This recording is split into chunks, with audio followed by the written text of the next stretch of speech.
Vous n'êtes pas prêt pour les futures tentatives d'arnaque.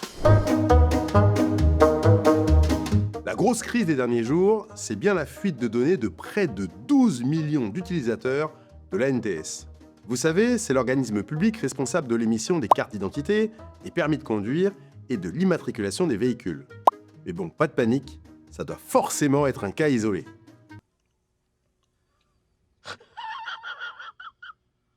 Rien qu'en 2025-2026, France Travail, 2 fois. La Fédération française de football, 3 fois. Le ministère de l'Intérieur, le fichier national des comptes bancaires. La CAF, la plateforme de recrutement de la fonction publique. Effectivement, c'est un acte isolé. Bon, retournons à nos moutons.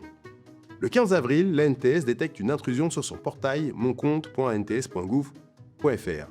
Dès le lendemain, un hacker qui se fait appeler Bridge 3D met en vente sur un forum cybercriminel une base qu'il présente comme contenant 18 à 19 millions de profils de citoyens français. L'organisme envoie un petit email à ses utilisateurs professionnels et se veut rassurant, expliquant que, je cite, « Vous n'avez aucune démarche à accomplir ». Le lendemain, je dis bien le lendemain, le hacker met en vente les données sur un forum cybercriminel. Bien joué. Le hacker parlait d'une base de données de 19 millions de profils français, chiffre revu officiellement à 12 millions par le ministère de l'Intérieur quelques jours plus tard. Donc, tout va bien, cela représente juste à peu près un Français sur 5. Maintenant, passons au meilleur. Mais comment le hacker a-t-il fait ?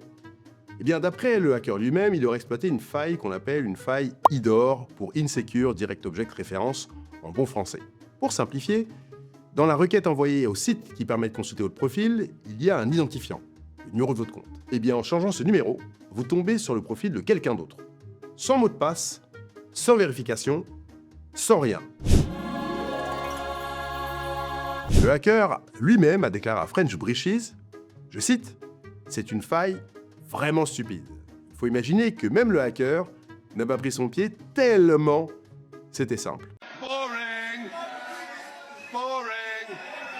D'ailleurs, cette faille, elle figure juste dans le top 10 des vulnérabilités web de l'OWASP depuis plus de 10 ans. Alors concrètement, voici les données qui pourraient bien avoir fuité. Actuellement, nom, prénom, date de naissance, adresse email, identifiant de connexion, identifiant unique du compte ANTS, et pour certains comptes, l'adresse postale, le lieu de naissance, et comme si ça ne suffisait pas, le numéro de téléphone. Le point positif, s'il faut en trouver un, c'est que les mots de passe n'ont pas fuité et les pièces jointes non plus. Pas de photo d'identité et pas de justificatif de domicile dans la nature, donc.